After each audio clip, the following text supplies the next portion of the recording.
Compte rendu de la 11e réunion du Conseil de ministres. Le président de la République, chef de l'État, Félix-Antoine Tshisekedi Tshilombo, a présidé ce vendredi la 11e réunion du Conseil de ministres par visioconférence. 5 points étaient inscrits à l'ordre du jour de cette réunion, à savoir communication du président de la République, point d'information, approbation d'un relevé des décisions du Conseil de ministres, examen des dossiers et examen et adoption d'un texte. Point 1. De la communication du président de la République, chef de l'État. La communication du président de la République comportait 3 points principaux, à savoir 1. L'intégration du génie militaire dans les travaux de construction des infrastructures publiques. Les résultats de l'implication du génie militaire dans la construction des abris pour le sinistré de l'éruption du Nyiragongo dans le Nord Kivu vient de démontrer le savoir-faire de ces corps de l'armée pour les travaux d'infrastructure. L'impliqué contribuerait à coup sûr à créer une nouvelle culture au service de la nation et à améliorer l'image de l'armée. La participation des militaires dans les travaux communautaires renforcera la confiance et permettra à l'armée, au-delà de sa mission de défense, de contribuer aux efforts de reconstruction. 2. La renégociation de certaines dispositions du contrat entre le gouvernement de la République et la société émiratie Dubai Port World au sujet de la construction du port en eau profonde de Banana.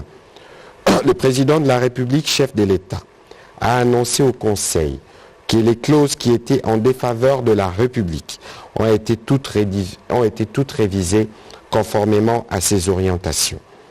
Dans les prochains jours, elles vont être traduites dans l'avenant qui sera signé entre les deux parties pour que les travaux de construction de ce port stratégique et vital puissent démarrer au plus vite.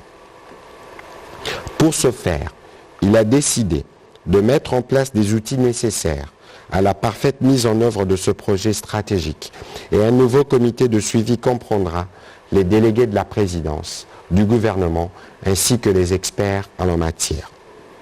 Le dernier point de la communication du président de la République a porté sur l'obligation pour le gouvernement d'encadrer toutes les activités autour du cannabis. Le président de la République a rappelé au gouvernement l'obligation et la nécessité d'encadrer toutes les activités autour du cannabis, cette plante médicinale destinée à des besoins médicaux. Ceci pour éviter que l'exportation non transformée de cette plante ne se confondent au trafic des drogues. Un cadre réglementaire avec des mesures strictes doivent être définies par les ministres sectoriels concernés pour prévenir tout type de trafic. Au chapitre 2 du Conseil de ministres des séjours relatif au point d'information. Présentant l'état du territoire national, le vice-premier ministre, ministre de l'Intérieur, décentralisation et affaires coutumières, est revenu sur quelques faits saillants qui ont caractérisé le pays cette dernière semaine, parmi lesquels la déchéance du gouverneur de la province de l'Équateur, le 7 juillet dernier, par 13 députés provinciaux réunis dans un bar à Mbandaka, en violation du règlement intérieur de cette assemblée provinciale. À ces sujets précis, le vice-premier ministre, ministre de l'Intérieur, décentralisation et affaires coutumières, a rassuré que des instructions ont été données aux principaux animateurs de ces institutions provinciales afin de préserver la paix, la sécurité et la tranquillité. Ils ont été invités à Kinshasa pour consultation avec la hiérarchie. En ce qui concerne la montée de la criminalité et du banditisme en milieu urbain, phénomène observé dans les provinces du Congo central, Kinshasa, Haut-Katanga et les Lualaba, toutes les autorités responsables des provinces susmentionnées ont été invitées à Kinshasa pour évaluer et rechercher des réponses appropriées à cette situation. Toujours sur ces chapitres de points d'information, le ministre de la Défense nationale, ancien combattant, a présenté la situation générale du pays qui demeure relativement calme et sous contrôle de forces armées de la République démocratique du Congo. Et ce, en dépit de la persistance des poches d'insécurité dans la partie Est, notamment à Béni, où règne une psychose résultant de l'activisme des terroristes ADF-MTM et leurs supplétifs ou complices Mai Mai. Il en est de même dans une partie de la province de l'Ituri, où une frange d'ADF, fouillant la pression militaire de forces loyalistes dans le Grand Nord, ainsi que le groupe armé Codeco, ne cesse de perturber l'ordre public. D'après les rapports reçus des gouverneurs militaires, les ADF-MTM se livrent aux actes terroristes dont sont victimes non seulement les paysans isolés dans leurs activités, mais aussi tout autre compatriote se trouvant dans les secteurs. L'ennemi profite également des divisions ethniques et des conflits intercommunautaires pour s'aimer la mort dans la population. Face à cette situation, les populations sont sensibilisées à se désolidariser de ces terroristes et à vivre en harmonie avec les autres communautés. Aussi, des appels vibrants sont lancés aux leaders communautaires de joindre leurs efforts à ceux des forces de défense et de sécurité pour faire échec aux manœuvres macabres de ces terroristes bien connus. Le ministre de la Défense nationale et ancien combattant a aussi salué la signature cette semaine de l'ordonnance numéro 21/038 du 4 juillet 2021 portant création du programme de désarmement, démobilisation, relèvement communautaire et stabilisation en sigle PDDRCS. La mise en œuvre de ces programmes va accélérer la prise en charge de plusieurs centaines de miliciens qui se sont rendus depuis la proclamation de l'état de siège.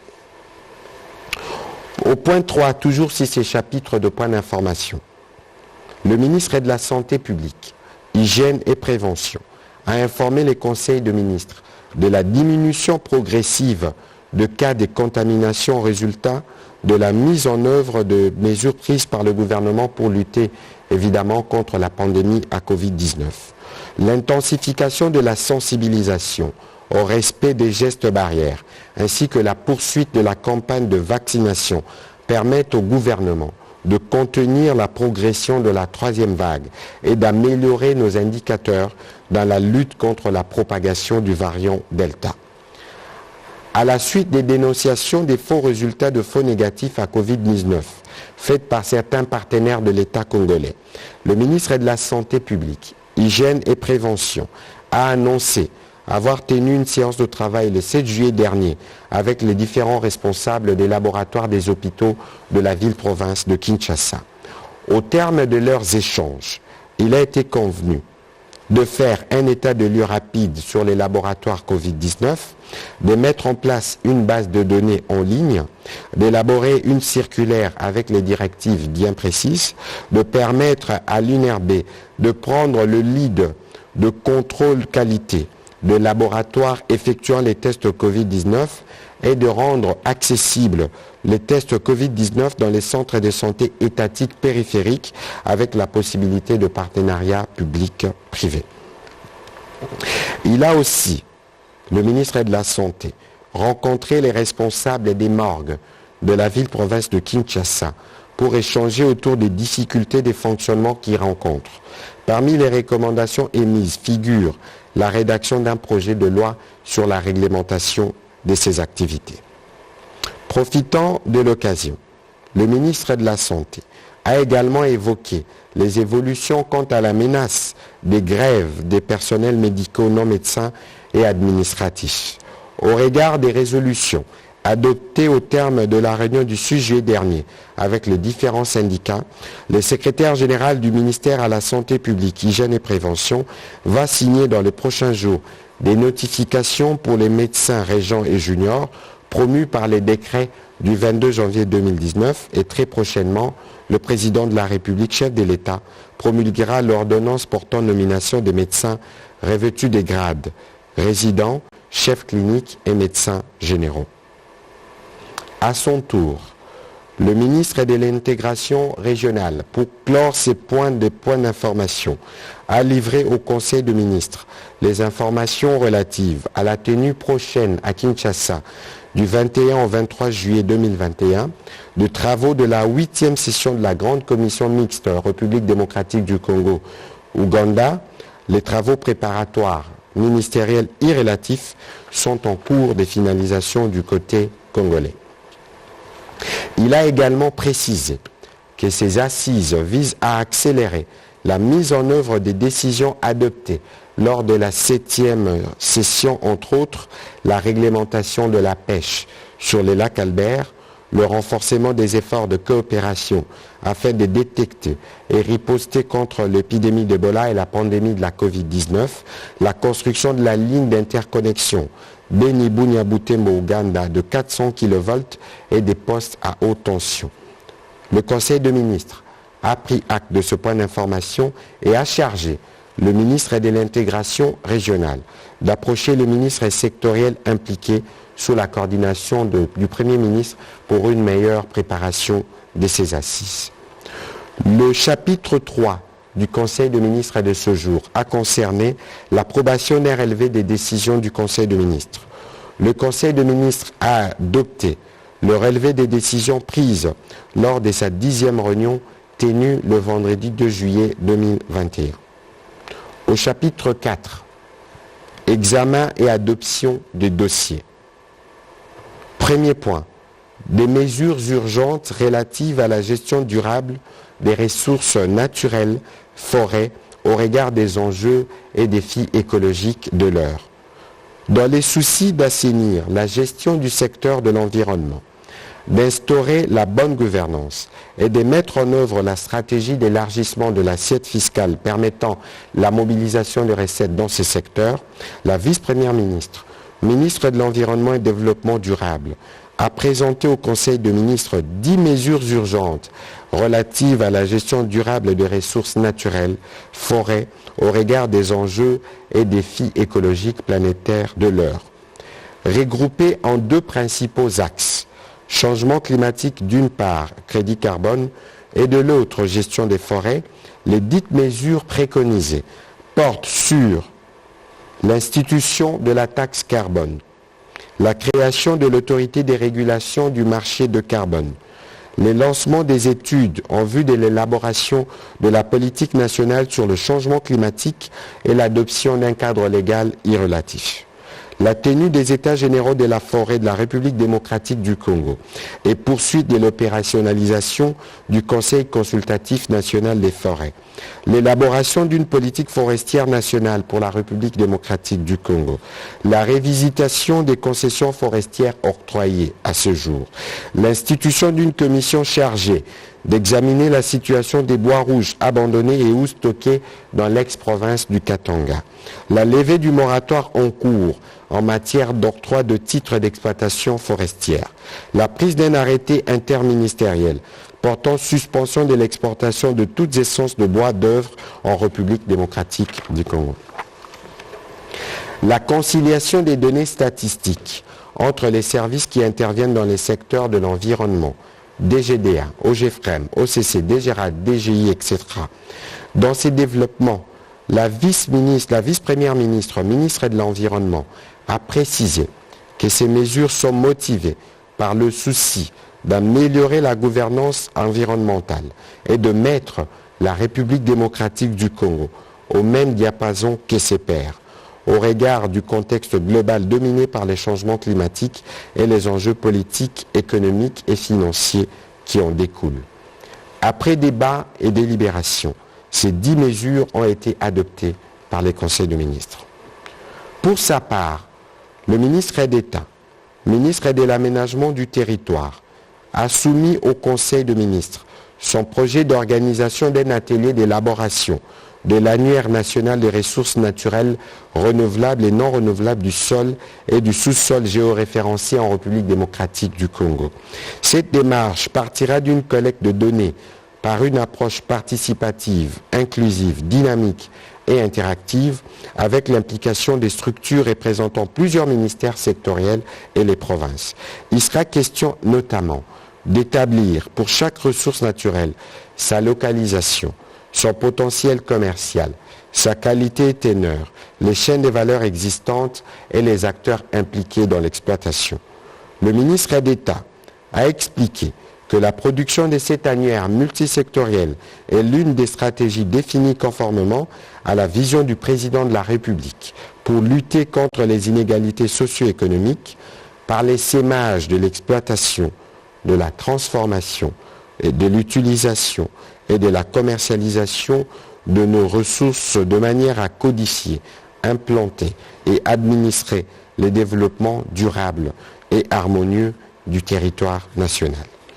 La deuxième phase de cette activité, a-t-il soutenu, concernera la certification de nos ressources naturelles par des structures internationales spécialisées en la matière. Après débat et délibération, le Conseil des ministres a soumis les dossiers pour harmonisation avec les ministres sectoriels concernés dans une commission ad hoc qui sera présidée par le Premier ministre et chef du gouvernement avant son adoption à la prochaine réunion du Conseil des ministres. Le point 3, relatif au plan d'industrialisation. Le ministre de l'Industrie a soumis à l'approbation du Conseil des ministres le plan directeur d'industrialisation de la République démocratique du Congo. Ce plan propose un nouveau modèle économique et industriel. L'orientation de la politique industrielle du gouvernement vise la substitution des importations par la production locale, étant donné que leurs factures pèsent lourdement sur notre économie. Le plan directeur d'industrialisation a soutenu le ministre de l'Industrie, priorise l'industrie agroalimentaire, l'industrie chimico-pharmaceutique et l'industrie textile, en vue notamment de réduire la facture d'importation de plus de 2,5 milliards de dollars. Cette priorisation se justifie par l'impact à court terme que comportent ces industries susceptibles de stabiliser l'économie nationale. 3 étapes sont prises en compte dans la schématisation de l'industrialisation de la République démocratique du Congo. 1. La dynamisation des industries existantes et création des unités industrielles nouvelles. Accroissement de la part de l'industrie manufacturière au PIB et à l'emploi. Enfin, construction et développement des zones économiques spéciales et des parcs agro-industriels. 2. Attraction de nouveaux capitaux et amélioration de la productivité industrielle, création progressive des parcs industriels et transformation profonde de la structure de l'économie. Appropriation de la technologie et production des nouvelles connaissances, création de parcs spécifiques et technologiques. Les pistes de financement de ces plans directeurs d'industrialisation y sont également reprises. C'est le cas du partenariat public-privé, des conventions de collaboration, les investissements publics et privés. Avant de clore son propos, le ministre de l'Industrie a rappelé que l'objectif de la densification industrielle à travers les espaces industriels est de ramener dans la décennie 2020-2030 notre produit intérieur brut à 100 milliards de dollars pour un budget de l'État devant se situer à près de 25 milliards de dollars avec une pression fiscale à 25% qui rencontrera cette fois-là la moyenne africaine. Après débat et délibération, le plan directeur d'industrialisation a été approuvé par le Conseil des ministres. 5 et derniers points du Conseil des ministres de ce jour. Examen et adoption d'un projet de texte. Avant de présenter le projet de loi autorisant la prorogation de l'état de siège, la ministre d'État, ministre de la Justice et garde de Sceaux, a tenu à rappeler au Conseil des ministres que l'état de siège instaure un régime exceptionnel dérogatoire au droit commun, comme le spécifie l'article 156, alinéa 2 de la Constitution, au terme duquel l'action répressive des juridictions militaires est substituée à celle de cours et tribunaux. C'est dans ce sens que s'exprime l'article 6 de l'ordonnance numéro 21/016 du 3 mai 2021 portant mesures d'application de l'état de siège. Pour en faciliter la mise en œuvre, au regard de difficultés enregistrées, la ministre d'État, ministre de la Justice et garde de Sceaux, a pris une circulaire portant organisation des cours et tribunaux, ainsi que des parquets y rattachés pendant cette période de l'état de siège. Et ce, en vue d'une couverture judiciaire maximale dans ces deux provinces. Les magistrats civils qui ne connaissent plus les dossiers répressifs pourront venir à la rescousse de leurs collègues militaires là où il apparaît une carence de magistrats. Ensuite, elle a présenté au Conseil le projet de loi portant autorisation de la prorogation de l'état de siège sur une partie du territoire de la République démocratique du Congo pour une période de 15 jours prenant cours le 20 juillet prochain. Ce projet de loi a été adopté. Commencé à 11h, la réunion du Conseil de ministres a pris fin à 16h15.